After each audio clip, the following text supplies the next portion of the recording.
Hey guys, welcome back to my channel. I'm Nicole back, and today we're here talking about changing salvation. I'm here with Emmanuel Boya. Well, Emmanuel Boya, tell us, who is Emmanuel Boya? Emmanuel Boya is a teen, still in school, currently still in year 11 but about to finish, and is very, very grateful to be invited to your interview.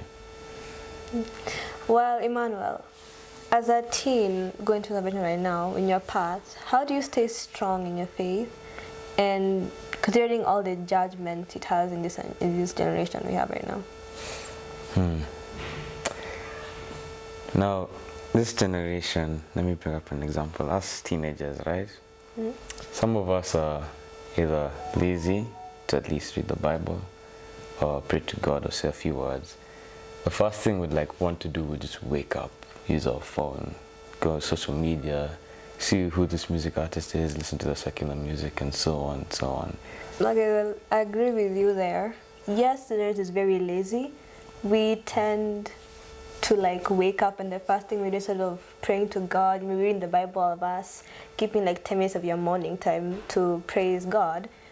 So most of us just go wake up and start onto our phones, checking some media, checking secular music, checking what's new, and also the messages that there are in secular music. Do you think it's helpful? Not really, because I don't see it worshiping God. If you listen to the lyrics, you usually don't see anything good with them. There'll be curse words, there'll be depression that will affect the person that's listening to it, which will bring them further away from God. Let me bring up an example. With Nas X, previously, I think it was last year or this year, he released a song called Montera.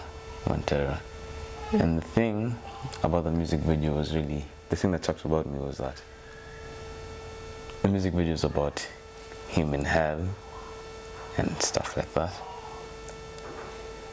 And afterwards, after that video, the thing he was selling was the shoes that he was selling was really shocking, and people actually bought them. What kind of shoes?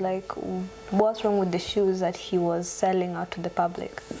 The shoes he was selling out to the public, the one thing that was worrying about them was that those shoes were containing either human blood, and if I could remember very well, there was a cross, but then the cross wasn't upwards, just facing upside down. So he was advertising the devil. That's what I think he was doing. I don't think it's right.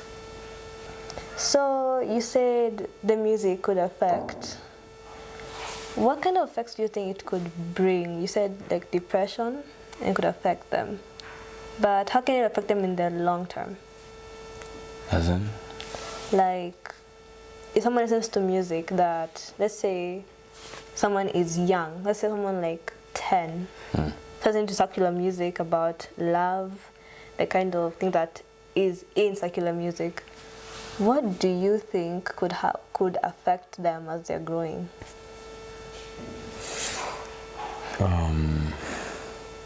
Secular songs, not all of them are bad. For example, wedding songs, body positivity songs, and self-loving songs. Those songs are really something. They can make you feel happiness, confidence, and make you feel joyful. Or that go How does the song go again?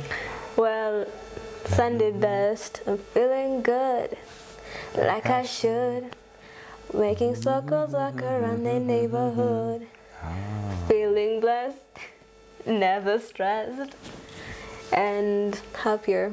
Clap along if you feel like a room without a roof. Because I'm happy, yeah. Such songs. The thing you've said, let me bring up an example of myself in school. In school, I do music. Not many people do music, it's just us 3 people.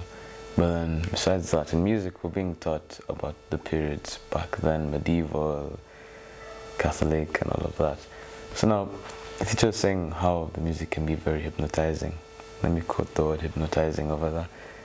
Let's see, for example, a 10-year-old, as he said, a 10-year-old can be listening to those type of gang songs, those very, like those bad ones. Now, that kid will think it's cool. They'll think in their head it's very cool. It's very cool. I want to try that. And later on, they'll be doing all of those signs, and eventually, when they grow up, they'll Adapt. They'll adapt. Yes, adapt to it. Well, I do agree with your statement. Yes, music can be very hypnotizing depending what you're listening to. And if a child, yes, is listening to songs about violence, this whole just a bad genre of music, it can affect you in the long term when you grow up. You'll think fighting is cool, owning a gun is cool, doing drugs. And it could lead you in some very bad trouble. It can even lead you to something worse. And Emmanuel, Yes. what do you think people like teens could do maybe to help them stop listening to secular music?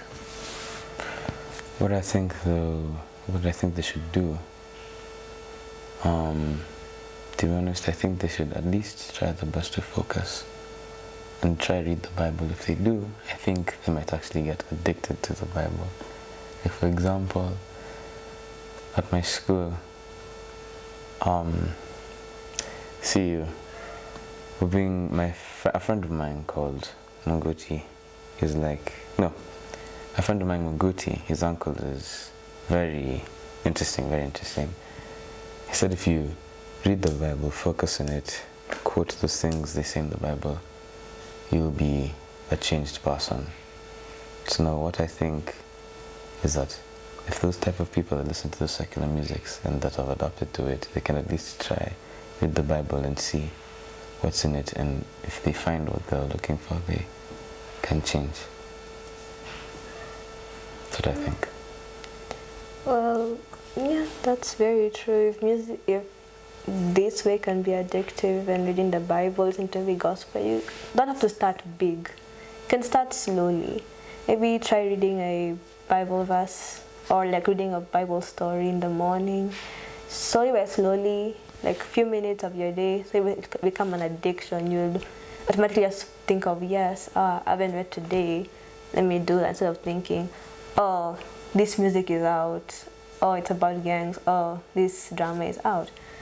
You just think, okay, let me open my Bible, I read a new verse, and continue my day to become a habit.